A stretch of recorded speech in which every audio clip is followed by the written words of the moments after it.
सुप्रभात बच्चों। आज मैं आप लोगों को हिंदी विषय में व्याकरण पढ़ाऊंगी। व्याकरण में आज का टॉपिक है संज्ञा। आपकी पुस्तक का नाम है अतुल्य, भाग 7। पाठ का नाम है संज्ञा। अब मैं पढ़ाना प्रारंभ कर रही हूँ। किसी वस्तु, प्राणी, स्थान अथवा भाव के नाम का बोध कराने वाले शब्दों को संज्ञा कहते हैं। बच्चों, संज्ञा किसे कहते हैं? जो किसी वस्तु, व्यक्ति और स्थान के नाम का बोध कराए, उसे हम संज्ञा कहते हैं। जैसे राम अच्छा लड़का है, इसमें राम क्या है? किसी प्राणी का नाम है, तो यह एक संज्ञा है। इसी प्रकार से रामायण एक प्रसिद्ध ग्रंथ है, तो रामायण किसी पुस्तक का नाम है, तो ये संज्ञा है। तो इस प्रकार से वस्तु, प्राणी, स्थान अथवा भाव के नाम का बोध कराने वाले शब्दों को संज्ञा कहते हैं। संज्ञा के भेद। हिंदी में संज्ञा के 3 भेद होते हैं। पहला व्यक्तिवाचक, दूसरा जातिवाचक और तीसरा भाववाचक। व्यक्तिवाचक संज्ञा किसे कहते हैं? जिनसे किसी विशेष वस्तु, व्यक्ति अथवा स्थान आदि के नाम का बोध होता है, उसे व्यक्तिवाचक संज्ञा कहते हैं। पुनः सुनिए, जिनसे किसी विशेष व्यक्ति, वस्तु अथवा स्थान के नाम का बोध होता है, उसे व्यक्तिवाचक संज्ञा कहते हैं। जैसे महात्मा गांधी, तुलसीदास, किसी विशेष व्यक्ति, वस्तु। अर्जुन, किसी भी नाम को, राम, सीता, गीता, मोहन, इसी प्रकार से विशेष पुस्तकों के नाम, जैसे गीता, महाभारत, रामायण, पंचतंत्र, बाइबिल, कुरान आदि। विशेष शहर के नाम, किसी भी शहर के नाम को भी संज्ञा कहते हैं। जैसे दिल्ली, बनारस, मथुरा, कानपुर, आगरा, मेरठ। प्राणी, जैसे किसी प्राणी का, जैसे कि गाय है, उसका नाम अगर कामधेनु है, हाथी है, उसका नाम अप्पू है, घोड़ा है, उसका नाम चेतक है। इसी प्रकार से किसी विशिष्ट व्यक्ति, वस्तुओं, स्थानों तथा प्राणियों के नाम का बोध कराने वाले शब्दों को व्यक्तिवाचक संज्ञा कहते हैं। कुछ अन्य व्यक्तिवाचक संज्ञाओं के उदाहरण इस प्रकार हैं। जैसे पहाड़ों के नाम, नदियों के नाम, नगरों के नाम, गांवों के नाम, महीनों के नाम, ये भी क्या है? व्यक्तिवाचक संज्ञा है। इसके बाद मैं आपको जातिवाचक संज्ञा के बारे में बता रही हूँ। जिन संज्ञा शब्दों से किसी स्थान, प्राणी या वस्तु की जाति का बोध हो, उन्हें जातिवाचक संज्ञा कहते हैं। पुनः समझ लीजिए, जिससे किसी स्थान, प्राणी या वस्तु की जाति का बोध हो, उन्हें जातिवाचक संज्ञा कहते हैं। जातिवाचक संज्ञा पुनः सुनिए हम।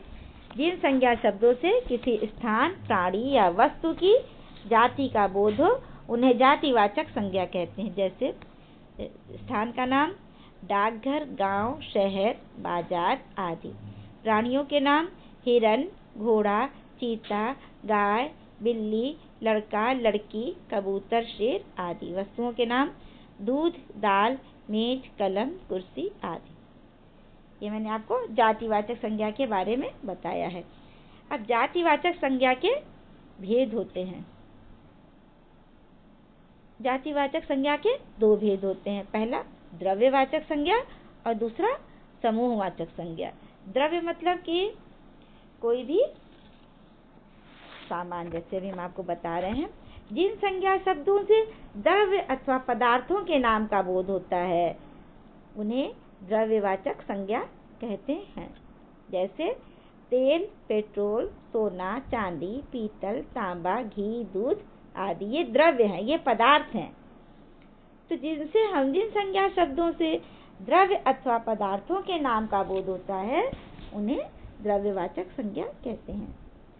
जातिवाचक संज्ञा का दूसरा भेद है समूहवाचक संज्ञा।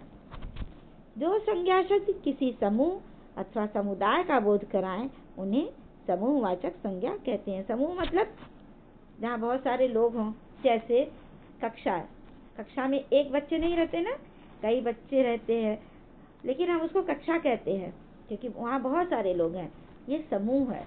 परिवार, परिवार में कई सारे लोग रहते हैं, कई मेंबर होते हैं परिवार के। इसी प्रकार से भीड़, भीड़ में भी बहुत सारे लोग रहते हैं। पुस्तकालय, जिसको कि लाइब्रेरी कहते हैं, वहाँ भी बहुत सारे लोग पढ़ने बैठते हैं। और सेना, आर्मी में, ये समूहवाचक संज्ञा है। ऐसे तो इस प्रकार से जातिवाचक संज्ञा के दो भेद मैंने आपको बताए। जातिवाचक संज्ञा के दो भेद, पहला द्रव्यवाचक संज्ञा और दूसरा समूहवाचक संज्ञा। अब मैं आपको बता रही हूँ कि व्यक्तिवाचक और जातिवाचक संज्ञा में क्या अंतर होता है। अभी मैंने आपको व्यक्तिवाचक संज्ञा और जातिवाचक संज्ञा पढ़ाया था। अब मैं आपको इन दोनों के मध्य क्या अंतर है ये बता रही हूँ। जैसे व्यक्तिवाचक संज्ञा है तुलसीदास, और जातिवाचक संज्ञा इसका क्या होगा? तुलसीदास क्या है? कवि हैं।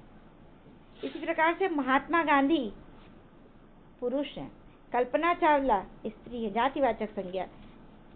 इसी प्रकार से हिमालय व्यक्तिवाचक संज्ञा, जातिवाचक संज्ञा होगा पर्वत। गंगा व्यक्तिवाचक संज्ञा, नदी जातिवाचक संज्ञा। भारत व्यक्तिवाचक संज्ञा, देश जातिवाचक संज्ञा। अब मैं आपको भाववाचक संज्ञा के बारे में बता रही हूँ। जिन संज्ञा शब्दों से किसी प्राणी या वस्तु के गुण, दोष, दशा अथवा भाव आदि का बोध होता है उन्हें भाववाचक संज्ञा कहते हैं। पुनः सुन लीजिए कि जिन संज्ञा शब्दों से किसी प्राणी या वस्तु के गुण, दोष, दशा अथवा भाव आदि का बोध होता है उन्हें भाववाचक संज्ञा कहते हैं। जैसे हमें जीवों पर दया करनी चाहिए, एकता में शक्ति होती है, राजू के चुटकुले सुनकर सभी को हंसी आ गई। इन वाक्यों में दया, एकता तथा हंसी से कोई न कोई भाव हो रहा है। भाववाचक संज्ञा को न तो हम देख सकते हैं और न हम छू सकते हैं, इसका हम केवल अनुभव कर सकते हैं। अब मैं ये बता रही हूँ कि भाववाचक संज्ञाएं किस प्रकार से बनती हैं, भाववाचक संज्ञाओं का निर्माण कैसे होता है। जातिवाचक संज्ञा से, सर्वनाम शब्द से, विशेषण शब्द से, क्रिया शब्द से तथा अव्यय शब्दों से, इन पांचों चीजों से भाववाचक संज्ञाएं बनती हैं। भाववाचक संज्ञाओं को न तो हम देख सकते हैं और न हम छू सकते हैं, इनका हम केवल अनुभव कर सकते हैं। जैसे बुढ़ापा। अब मैं आपको बता दूं कि भाववाचक संज्ञाएं कैसे बनती हैं। जातिवाचक संज्ञा से बनती है। जैसे जातिवाचक संज्ञा है माता, भाववाचक संज्ञा बनी मातृत्व। शिशु, शिशुता। बंधु, बंधुत्व। कवि, जातिवाचक संज्ञा है कवित्व, भाववाचक संज्ञा। साधु, जातिवाचक संज्ञा साधुत्व, भाववाचक संज्ञा। नेता, जातिवाचक संज्ञा नेतृत्व, भाववाचक संज्ञा। इसी प्रकार से सर्वनाम शब्दों से भी भाववाचक संज्ञाएं बनती। सर्वनाम अपना, सर्वनाम शब्द है, भाववाचक संज्ञा बनी तो अपनापन। मम सर्वनाम शब्द है और जब भाववाचक संज्ञा बनेगा तो ममत्व। सर्वनाम पराया, भाववाचक संज्ञा परायापन। निज सर्वनाम शब्द है, इसका भाववाचक संज्ञा होगा निजत्व। सर्व सर्वनाम शब्द है, इसका भाववाचक संज्ञा होगा सर्वस्व। अहम सर्वनाम शब्द है, इसका भाववाचक संज्ञा होगा अहंकार। इस प्रकार से जातिवाचक संज्ञा से, सर्वनाम शब्दों से भाववाचक संज्ञाएं बनाई गई। अभी मैं आपको बता रही कि विशेषण शब्दों से भी भाववाचक संज्ञा किस प्रकार बनी है। जैसे सादा का भाववाचक संज्ञा होगा सादगी। विशेषण शब्द है नम्र, इसका भाववाचक संज्ञा होगा नम्रता। काला, कालिमा। निडर, निडरता। सरल, सरलता। सभ्य, सभ्यता। मादक, मादकता। निपुण, निपुणता। अहिंसक, अहिंसा। पंडित, पांडित्य। लाल, लालिमा। कुशल, कौशल। इस प्रकार से विशेषण शब्दों से भाववाचक संज्ञा बनी है। क्रिया शब्दों से भाववाचक संज्ञा है। क्रिया हंसना, भाववाचक संज्ञा हंसी। खोजना, खोज। खेल, खेलना, खेल, भाववाचक संज्ञा। जीना, जीवन। उड़ना, उड़ान। ये क्रिया शब्दों से भाववाचक संज्ञाएं बनी है। जैसे गिरना, भाववाचक संज्ञा हुई गिरावट। मांगना, मांग। सजाना, सजावट। लूटना, लूट। कसना, कसावट। सिलना, सिलाई। पूजना, पूजा। बहना, बहाव। बनाना, बनावट। कमाना, कमाई। ये सारे शब्द जो हैं क्रिया शब्दों से भाववाचक संज्ञाएं बनी है। अब मैं आपको अव्यय शब्दों से भाववाचक संज्ञा बता रही हूँ। जैसे भीतर अव्यय शब्द है, उसका भाववाचक संज्ञा होगा भीतरी। बार बार, बारंबारता। शीघ्र, शीघ्रता। समीप, समीपता। अधिक, अधिकता। शाबाश, शाबाशी। जल्दी, जल्दीबाजी। तेज, तेजी। बहुत, बहुतायत। निकट, निकटता। खूब, खूबी। मना, मनाही। सुस्त, सुस्ती। बाहर, बाहरी। दूर, दूरी। ये सभी अव्यय शब्दों से भाववाचक संज्ञाएं बनी हैं। इस प्रकार से मैंने आपको संज्ञा के विषय में और संज्ञा के पांचों भेदों के बारे में बताया है। संज्ञा के किसे कहते हैं? किसी व्यक्ति, वस्तु, प्राणी अथवा स्थान के नाम को संज्ञा कहते हैं। संज्ञा के भेद 5 मैंने बताए हैं आपको। जातिवाचक संज्ञा के 2 भेद हैं और संज्ञा के 3 भेद हैं। इस प्रकार से 5 संज्ञा भेद हमने आपको बताए हैं।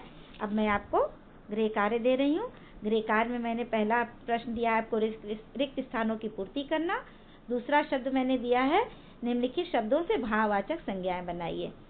इसके बाद तीसरा प्रश्न दिया है कि सही कथन के सामने सही तथा गलत कथन के सामने गलत का चिन्ह लगाइए। इस प्रकार से मैंने आपको संज्ञा के बारे में आपको पढ़ा दिया है। धन्यवाद बच्चों।